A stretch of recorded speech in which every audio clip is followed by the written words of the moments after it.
بسم الله الرحمن الرحيم.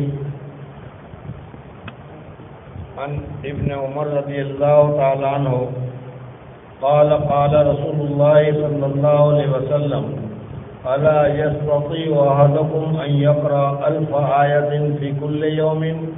قالوا ومن يستطيع أن يقرأ 1000 آية في كل يوم؟ قال ما يستطيع أحدكم أن يقرأ ألهاكم التكاثر رواہ البیہقی. حضرت عبداللہ ابن عمر رضی اللہ عنہ سے روایت ہے کہ رسول اللہ صلی اللہ علیہ وسلم نے فرمایا کیا تم میں سے کوئی یہ نہیں کر سکتا کہ روزانہ 1000 آیتیں قرآن پاک کی پڑھ لیا کریں؟ صحابہ کرام رضوان اللہ تعالیٰ علیہ مجمعین نے کہا کہ یا رسول اللہ صلی اللہ علیہ وسلم کس میں یہ طاقت ہے کہ روزانہ 1000 آیتیں پڑھے؟ یعنی یہ بات ہماری طاقت سے باہر ہے. آپ نے فرمایا کیا تم میں کوئی اتنا نہیں کر سکتا کہ سورہ الہاکم التکاثر پڑھ لیا کرے؟ اگر کسی آدمی نے سورہ الہاکم التکاثر پڑھ لیا تو گویا کہ 1000 آیتیں پڑھنے کے برابر ثواب ملا. قرآن پاک کی آیات کے متعلق اور سورتوں کے متعلق کئی دنوں سے آپ حضرات سن رہے ہیں. کل بھی دل میں خیال آیا تھا کہ جتنا ہم سن رہے ہیں اچھا تو یہ کہ سب کریں، لیکن جیسا کہ ابھی الفاظ صحابی کی زبان سے سنے آپ نے کہ ہم میں سے کون اس کی استطاعت رکھتا ہے، تو اس وجہ سے یہ ساری فضیلتیں اگرچہ ہمیں حاصل کرنی چاہیے، لیکن بعض مرتبہ یہ ہوتا ہے کہ پڑھ لیا سن لیا اور پھر خلاص. اس کی جگہ پر حضرت اکبر تھانی رحمۃ اللہ علیہ نے بھی لکھا کہ تقریر کرنے کے سلسلے میں کہ 3 قسم کے لوگ ہوتے ہیں. بعض تو اس لیے آتے ہیں کہ تقریر سنیں گے، جو نئی بات ہمارے سننے میں آئے گی، نئی بات ہمارے سمجھ میں آئے گی، ہم اس کے اوپر عمل کریں گے. دوسری نیت سے آتے ہیں. بہرحال جو لوگ اس نیت سے بیٹھتے ہیں، اس نیت سے سنتے ہیں، وہ اصل پڑھنا ہے، اصل سننا ہے، اور یہی اصل فائدہ ہے. اس کا تقاضا تو یہ تھا کہ ہر صورت کی جو فضیلتیں معلوم ہو وہ ہم پڑھیں. قرآن پاک کا لیے ایک آسان صورت ذہن میں آ رہی ہے، وہ یہ کہ ہمیں کام کی وجہ سے، دوسری جگہ جانے کی وجہ سے اتنا وقت ہمیں نہیں ملتا کہ روزانہ آدھا گھنٹہ ہم قرآن کو لے کر بیٹھیں. بعض مرتبہ ایسا بھی ہوتا ہے کہ چونکہ ہمارے استعداد اتنی نہیں ہے، اس وجہ سے اتنا پڑھنے میں بھی وقت زیادہ لگتا ہے اور وقت کے بعد بھی اتنا ہم پڑھ نہیں سکتے. اب یہ جو چھوٹی چھوٹی صورتیں ہیں جس کے متعلق فضیلت آپ روزانہ سن رہے ہیں، ان میں اگر کوئی آدمی صرف انہی صورتوں کو پڑھ رہا ہے، مثلا پورا قرآن پڑھنا تو پورا قرآن چاہیے، لیکن پھر بھی مثلا سورہ الحاکم التکاثر ہے، ابھی دوسری صورتیں آئے گی، سورہ زلزال ہے، اذا زلزلت الارض زلزالہا، اس کی فضیلت ابھی آنے والی ہے، اور اسی طریقے سے دوسری صورتیں آنے والی ہے، قل هو اللہ کی صورت کل بھی گزری تھی، آج بھی آئے گی. تو اگر کوئی آدمی بیٹھ کر یا کام پر جاتے ہوئے یا ڈرائیونگ کرتے ہوئے اگر اس صورت کو وہ پڑھ لیا کرے تو قرآن پاک کی تلاوت کا ثواب بھی ملے گا، اس لیے کہ قرآن پاک ہے یہ تو. اور تلاوت کے ساتھ ساتھ جو فضیلتیں اللہ جل جلالہ و امن والوں نے اس میں رکھی ہے وہ بھی اس میں حاصل ہو جائے گی. بہرحال سب سے پہلے تو ہمیں یہ کرنا ہے کہ فجر کی نماز کے بعد سورہ یاسین شریف کو پڑھنے کا معمول بنا لینا ہے. اس وجہ سے کہ حدیث میں آیا کہ جس آدمی نے صبح کو سورہ یاسین پڑھ لیا، دن بھر کے اس کے سارے کام اللہ تبارک و تعالیٰ پورے فرما دیں گے. جب اللہ تبارک و تعالیٰ ہی ہمارے کام کا کارساز بن جائے اور وہی کام پورے کرنے والا بن جائے تو پھر کون سا کام ہمارا ادھورا رہے گا. اس وجہ سے پہلا کام تو یہ طے کر لیں انشاءاللہ۔ دوسرا یہ کہ قبر میں بھی جانا ہے اور قبر کا عذاب بھی برحق ہے۔ حضور اکرم صلی اللہ علیہ وسلم نے ایک مرتبہ حضرت عائشہ صدیقہ رضی اللہ تعالیٰ عنہ کے پاس ایک عورت آئی، کچھ مانگا، حضرت عائشہ صدیقہ رضی اللہ تعالیٰ عنہ نے اس کو دے دیا۔ تو جیسے ہمارے یہاں کے مانگنے والے جب کوئی دے دیا جاتا ہے تو وہ دعا دیتے ہیں، اس طریقے سے اس عورت نے دعا دی حضرت عائشہ صدیقہ رضی اللہ تعالیٰ عنہ کو کہ اللہ تبارک و تعالیٰ تمہیں قبر کے عذاب سے بچائے۔ حضرت عائشہ صدیقہ رضی اللہ تعالیٰ عنہ کو معلوم نہیں تھا، نئی بات انہوں نے سنی، اس وجہ سے حضور اکرم صلی اللہ علیہ وسلم تشریف لائے تو پورا واقعہ بیان کیا۔ تو حضور اکرم صلی اللہ علیہ وسلم نے فرمایا کہ ہاں قبر کا عذاب بھی حق ہے۔ بہرحال قبر کا عذاب بھی بہت سخت ہے، بہت سارے عجیب عجیب اس کے واقعات ہیں۔ اللہ تبارک و تعالیٰ میری اور آپ حضرات کی حفاظت فرمائے۔ حدیث کو دیکھنے سے معلوم ہوتا ہے کہ قبر کا عذاب اور بھی بہت ساری وجوہات ہیں، غیبت کرنا ہے، چغلی کرنا ہے، یہ ساری چیزیں ہیں، لیکن سب سے زیادہ مؤثر جو ہے قبر کے عذاب کے لیے وہ پیشاب کے چھینٹوں سے حفاظت نہ کرنا ہے۔ آج ہمارے نوجوان اور ہمارے لوگ جو ہیں وہ جہاں چاہیں پیشاب کرنے کے لیے بیٹھ جاتے ہیں، اور صورت میں کیا ہے پیشاب کے چھینٹوں سے پاکی وغیرہ حاصل نہیں ہوتی، چھینٹے اڑتے ہیں، کپڑے پر اڑتے ہیں، بدن کے اوپر اڑتے ہیں۔ یہ پیشاب کے چھینٹے قبر کے عذاب کے لیے بہت زیادہ اثر انداز ہوتے ہیں، اس وجہ سے خاص کر ہمارے نوجوانوں کو اس چیز سے بھی احتیاط کرنے کی ضرورت ہے۔ بہرحال میں یہ بتا رہا تھا کہ قبر میں بھی ہمیں جانا ہے، اور سورہ ملک کے لیے ابھی آپ حضرات نے سنا تھا کہ جو آدمی روزانہ سورہ ملک کو رات کو مغرب کے بعد ہوا، عشاء کے بعد ہوا، سورہ ملک 30 آیتیں ہیں، اس کو اگر پڑھنے کا معمول بنا لے، روزانہ پڑھتا رہے گا، اللہ تبارک و تعالیٰ اس سورت کی برکت سے عذاب قبر سے حفاظت نصیب فرمائے گا۔ تو انشاءاللہ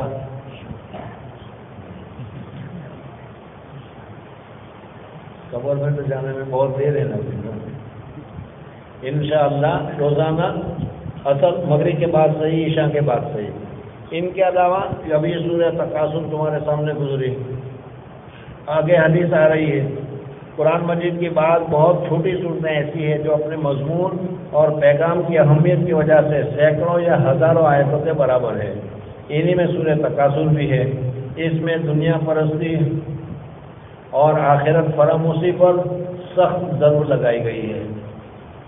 الہاکم التکاثر حتی زرتم المقابر۔ بہرحال آخرت کے محاسبہ اور دوزخ کے عذاب کا تذکرہ اس طرح کیا گیا ہے کہ اگر دل بالکل مردہ نہ ہو گیا ہو تو اس میں فکر اور بیداری پیدا ہونا لازمی ہے۔ اس حدیث میں رسول اللہ صلی اللہ علیہ وسلم نے غالباً اسی لحاظ سے اس کو پڑھنے کو 1000 آیتیں پڑھنے کے قائم مقام قرار دیا ہے۔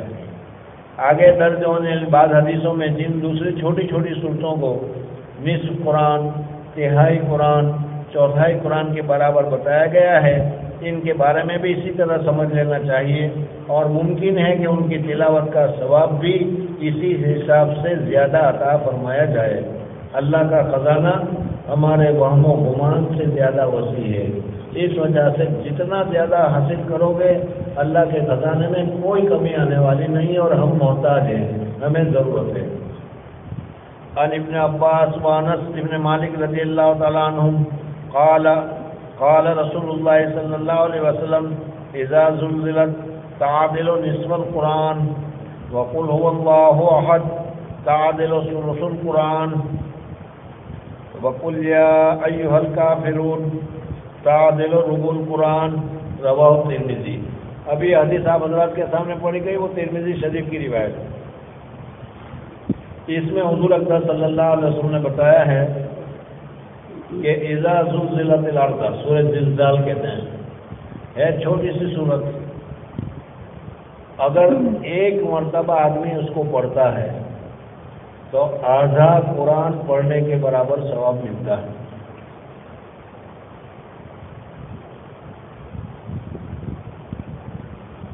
اذا زلزلت برابر ہے نصف قرآن کے، اور قل هو اللہ احد یہ برابر ہے 1/3 ثلث قرآن کی، اور قل یا ایھا الکافرون یہ برابر ہے 1/4 قرآن کی۔ اگر کسی آدمی نے اذا زلزلہ پڑھا تو آدھا قرآن ہو گیا، قل هو اللہ احد پڑھا تو ثلث القرآن ہو گیا، اور قل یا الکافرون بھی پڑھا تو ربع القرآن ہو گیا۔ ایک قرآن سے زیادہ ثواب مل گیا صرف اس 3 سورتوں کو پڑھنے سے۔ اب ہم ڈرائیو جاتے ہوئے یا ویسے ہی کیا ہے گیرج پر بیٹھے ہوئے ہیں اور اس وقت اگر ان صورتوں کو پڑھا کرے تو کتنی نیکی ہمارے نامۂ عمل میں آئے گی۔ حضرت عبداللہ ابن عباس رضی اللہ تعالیٰ عنہما، حضرت انس ابن مالک رضی اللہ تعالیٰ عنہ سے روایت ہے کہ رسول اللہ صلی اللہ علیہ وسلم نے ارشاد فرمایا اذا زلزلہ نصف قرآن کے برابر ہے، اور قل هو اللہ احد 1/3 قرآن کے برابر ہے، اور قل یا الکافرون 1/4 قرآن کے برابر ہے۔ روایت کیا اس کو ترمذی نے۔ سورہ اذا زلزلہ میں قیامت کا تذکرہ ہے، اور اس کا قیامت میں کیا ہوگا، کس طریقے سے پہاڑ اڑیں گے اور کتنی پریشانی ہوگی، یہ ساری تفصیل سورہ زلزال میں ذکر کی گئی ہے۔ اور اسی طرح اس کی آخری آیت فَمَن يَعْمَلْ مِثْقَالَ ذَرَّةٍ خَيْرًا يَرَهُ وَمَن يَعْمَلْ مِثْقَالَ ذَرَّةٍ شَرًّا يَرَهُ، جو شخص کے عمل کرے گا مثقال ذرہ، ذرہ کے وزن کے برابر بھی بھلائی ہوگی، نیکی ہوگی، اللہ تبارک و تعالیٰ اس کو دکھلائیں گے کہ تم نے اتنی نیکی کی تھی، اور ذرہ کے برابر بھی برائی کی ہوگی، گناہ کیا ہوگا، وہ بھی اللہ کے یہاں ضائع ہونے والا نہیں، وہ بھی اللہ تبارک و تعالیٰ دکھلائے گا۔ ذرہ تو ہماری زبان میں بھی ہم بہت استعمال کرتے ہیں، ذرا دے دیں، سمجھ میں آئے، لیکن یہ ذرہ عربی میں کہتے ہیں کس کو؟ آپ نے دیکھا ہوگا کہ بعض مرتبہ سورج کی روشنی آ رہی ہے دروازے میں سے، اور اس روشنی میں کچھ اڑتا ہوا نظر آ رہا ہے، دیکھا ہوگا یا نہیں؟ یہ بھی نہیں دیکھا، ٹی وی دیکھی ہے بس۔ تو وہ جو روشنی میں چھوٹے چھوٹے ذرات اڑتے ہیں، عربی میں اس کو ذرہ کہتے ہیں۔ اگر ذرا سا ایسا ذرہ کے برابر بھی نیک کام کیا ہے، اللہ تبارک و تعالیٰ اس نیک کام کو بھی ضائع کرنے والے نہیں ہیں، وہ بھی دکھلائیں گے۔ وَمَن يَعْمَلْ مِثْقَالَ ذَرَّةٍ خَيْرًا يَرَهُ وَمَن يَعْمَلْ مِثْقَالَ ذَرَّةٍ شَرًّا يَرَهُ میں جزا و سزا کا بیان اختیار کے باوجود، اختصار کے باوجود ایسے مؤثر پیرائے میں کیا گیا ہے کہ اگر اس موضوع پر پوری کتاب بھی لکھ دی جائے تو اس سے زیادہ مؤثر نہ ہوگی۔ غالباً اس صورت کی اسی خصوصیت کی وجہ سے اس حدیث میں اس کو نصف قرآن کے برابر بتایا گیا ہے۔ اسی طریقے سے سورہ اخلاص قل هو اللہ احد میں انتہائی اختصار کے ساتھ اللہ تبارک و تعالیٰ کی وحدانیت اور اللہ تبارک و تعالیٰ کی توحید کو بتایا گیا ہے۔ قل هو اللہ احد اللہ الصمد، قل هو اللہ احد میں انتہائی اختصار کے ساتھ اللہ تعالیٰ کی توحید، اس کی تنزیہ اور اس کا صفات کمال جس موزونہ انداز میں بیان کیا گیا ہے وہ بھی اس صورت کی خصوصیت ہے، اور غالباً اسی وجہ سے اس کو 1/3 قرآن کے برابر فرمایا گیا ہے۔ قل یا ایھا الکافرون یہ کھلم کھلا طریقے پر، واشگاف طریقے پر شرک اور اہل شرک سے برات اور بیزاری کا اعلان کر دیا گیا ہے۔ لکم دینکم ولی دین، تمہارے لیے تمہارا دین اور ہمارے لیے ہمارا دین، اور بیزاری کا اعلان کر کے جس طرح خالص توحید کی تعلیم دی گئی ہے جو دین کی جڑ اور بنیاد ہے، وہ اس صورت کی خصوصیت ہے، اور غالباً اسی وجہ سے اس صورت کو اس حدیث میں 1/4 قرآن کے برابر کہا گیا ہے۔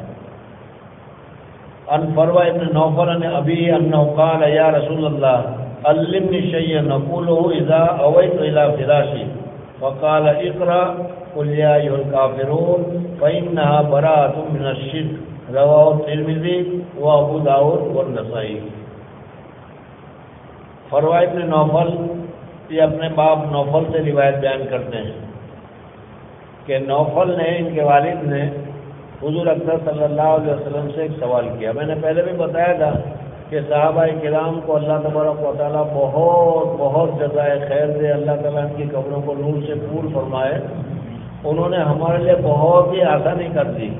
وہ تو بہت محنت کرنے والے، مجاہدہ کرنے والے اور سارے وقت دین میں لگانے والے تھے، لیکن اس کے باوجود انہوں نے ایسے سوالات پوچھے کہ جو ہم جیسے سستوں کے لیے انہوں نے راستہ صاف کر دیا۔ حضرت نوفل نے حضور اکرم صلی اللہ علیہ وسلم سے کہا، علمنی شیئا اقولہ اذا اویت الی فراشی، یا رسول اللہ صلی اللہ علیہ وسلم مجھے بتا دیجئے، کچھ سکھلا دیجئے کہ جب میں بستر پر جاؤں سونے کے لیے تو اس وقت میں اس کو پڑھ لیا کروں۔ کتنا آسان ہے، 24 گھنٹے بھی نہیں، بستر پر جاتے ہوئے پڑھ لینے کے لیے فرمایا کہ مجھے کچھ بتا دیجئے کہ میں بستر پر جاتے ہوئے اس کو پڑھ لیا کروں۔ اور ہمیں بستر پر جاتے ہوئے پتہ نہیں کیا یاد آتا ہے، پڑھنا تو بھول ہی جاتے ہیں، پڑھنا تو یاد ہی نہیں رہتا، دوسری چیزیں ہی کیا ہیں ذہن میں آتی ہیں۔ اذا اویت الی فراشی وقال، حضور اکرم صلی اللہ علیہ وسلم نے فرمایا، اقرأ قل یا ایھا الکافرون، قل یا الکافرون پڑھ لیا کرنا، قل یا ایھا الکافرون تم پڑھ لو گے تو اللہ تبارک و تعالیٰ کی طرف سے شرک سے برات، شرک سے تمہیں چھٹکارا مل جائے گا، اور جس کو شرک سے چھٹکارا مل گیا اور کیا چاہیے، جنت ہی ہے وہ۔ انہوں نے رسول اللہ صلی اللہ علیہ وسلم سے عرض کیا کہ مجھے کوئی ایسی چیز پڑھنے کو بتا دیجئے جس کو میں سوتے وقت میں بستر پر پڑھ لیا کروں۔ آپ نے فرمایا قل یا ایھا الکافرون پڑھ لیا کرو، اس میں شرک سے برات ہے۔ عن ابی الدرداء رضی اللہ تعالیٰ عنہ قال قال رسول اللہ صلی اللہ علیہ وسلم ایعجز احدکم ان یقرأ فی لیلۃ ثلث القرآن قالوا کیف یقرأ ثلث القرآن قال قل هو اللہ احد یعدل ثلث القرآن، رواہ مسلم ورواہ البخاری ورواہ الترمذی۔ تین کتابوں میں یہ حدیث ذکر کی گئی۔ ابو درداء رضی اللہ تعالیٰ عنہ فرماتے ہیں کہ رسول اللہ صلی اللہ علیہ وسلم نے فرمایا کہ تم میں سے کوئی ہے جو رات کو ثلث 1/3 ثلث قرآن پڑھے، صحابہ یعنی 30 پارے میں سے ثلث 10 پارے ہو گئے۔ ہے کوئی آدمی جو روزانہ رات کو 10 پارہ پڑھے؟ صحابہ کرام رضوان اللہ تعالیٰ علیہ مجمعین نے فرمایا کہ یا رسول اللہ یہ تو بڑا مشکل ہے روزانہ رات کو 10 پارہ پڑھنا۔ ہاں اعتکاف میں تو 10 پڑھ سکتے ہو، یہاں الحمدللہ ہمارے دوست ہیں ابھی وہ 10 پارہ 16 پارے پڑھ رہے ہیں۔ اللہ تبارک و تعالیٰ ان کے پڑھنے کو قبول فرمائے۔ لیکن روزانہ تو اس کو نپٹانی ہی نہیں ہے۔ روزانہ تو یہ ہے کہ اب بالکل آئندہ رمضان کے لیے چھوڑ دیں، یہ بھی صحیح نہیں ہے، تھوڑا تھوڑا پڑھتے رہنا چاہیے، لیکن روزانہ 10 پارے 16 پارے یہ تو پڑھنا مشکل ہے۔ حضور اکرم صلی اللہ علیہ وسلم نے فرمایا کہ قل هو اللہ احد پڑھ لیا کرو، قل هو اللہ احد پڑھو گے تو 10 پارے پڑھنے کے برابر ثواب ملے گا۔ ایک رات میں تہائی قرآن پڑھ لیا کرے۔ صحابہ نے عرض کیا کہ ایک رات میں تہائی قرآن کیسے پڑھا جا سکتا ہے؟ حضور صلی اللہ علیہ وسلم نے ارشاد فرمایا قل هو اللہ احد تہائی قرآن کے برابر ہے، تو جس نے رات میں وہی پڑھی اس نے گویا تہائی قرآن پڑھ لیا۔ حضرت انس رضی اللہ عنہ سے روایت ہے انس ان رجلا قال یا رسول اللہ انی احب هذه السورة قل هو اللہ احد قال ان حبك ایاها ادخلك الجنہ، رواہ الترمذی وروى البخاری معناه۔ حضرت انس رضی اللہ عنہ سے روایت ہے کہ ایک آدمی آیا اور آ کر اس نے کہا کہ یا رسول اللہ صلی اللہ علیہ وسلم انی احب هذه السورة، یہ سورت مجھے بہت پسند ہے، قل هو اللہ احد۔ مولانا نے تو ذکر نہیں کیا، صرف حوالہ دے دیا کہ بخاری نے بھی اسی قسم کا ذکر کیا ہے۔ بخاری میں یہ ہے کہ ایک صحابی تھے، جماعت میں گئے، وہ جب بھی نماز پڑھتے تھے امامت کراتے تھے، وہ جب بھی نماز پڑھتے تھے جو سی بھی صورت پڑھے، جون سی بھی آیت پڑھے، لیکن اس کے ساتھ قل هو اللہ ضرور پڑھتے تھے۔ صحابہ کرام رضوان اللہ تعالیٰ علیہ مجمعین نے ان سے پوچھا بھی، سورت پڑھی، سورت پڑھنے کے بعد پھر قل هو اللہ احد پڑھا، پھر دوسری رکعت میں کوئی سورت اور پڑھی اور پھر اس میں قل هو اللہ احد پڑھا، مطلب کہ کسی رکعت میں قل هو اللہ کو وہ چھوڑتے ہی نہیں۔ جب واپس آئے تو کارگزاری بیان کی گئی تو حضور اکرم صلی اللہ علیہ وسلم سے یہ گزارش کی گئی کہ یا رسول اللہ یہ امامت کرا رہے تھے، اور جب بھی امامت کراتے تھے یہ تو سورت کے ساتھ قل هو اللہ ضرور پڑھتے تھے۔ حضور اکرم صلی اللہ علیہ وسلم نے بلایا اور بلانے کے بعد پوچھا کہ بھائی کیوں، کیا بات ہے، تم ایسا کیوں کرتے تھے؟ تو انہوں نے کہا کہ یا رسول اللہ انی احب هذه السورہ، یا رسول اللہ صلی اللہ علیہ وسلم مجھے یہ صورت بہت پسند ہے، اس میں اللہ کی وحدانیت بتائی گئی ہے، قل هو اللہ احد اللہ الصمد، سمجھ میں اس وجہ سے میں ہر رکعت میں اس کو پڑھتا ہوں۔ حضور اکرم صلی اللہ علیہ وسلم نے فرمایا کہ تم اس صورت کے ساتھ محبت رکھتے ہو اور محبت کی وجہ سے پڑھتے ہو، ادخلک الجنہ، یہ صورت تمہیں جنت میں لے جا کے ہی چھوڑے گی۔ چھوٹی سی صورت۔ حضرت انس رضی اللہ تعالیٰ عنہ سے روایت ہے کہ ایک شخص نے رسول اللہ صلی اللہ علیہ وسلم کی خدمت میں عرض کیا کہ حضرت مجھے یہ صورت قل هو اللہ احد خاص طور سے محبوب ہے۔ آپ نے فرمایا اس صورت کے ساتھ تمہاری یہ محبت تم کو جنت میں پہنچا دے گی۔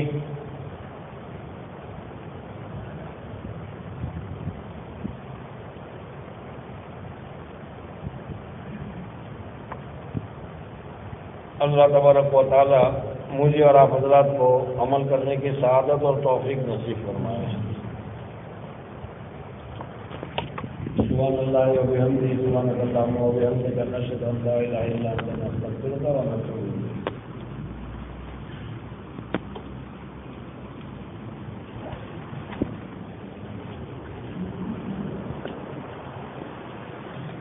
¿Lo tuviste?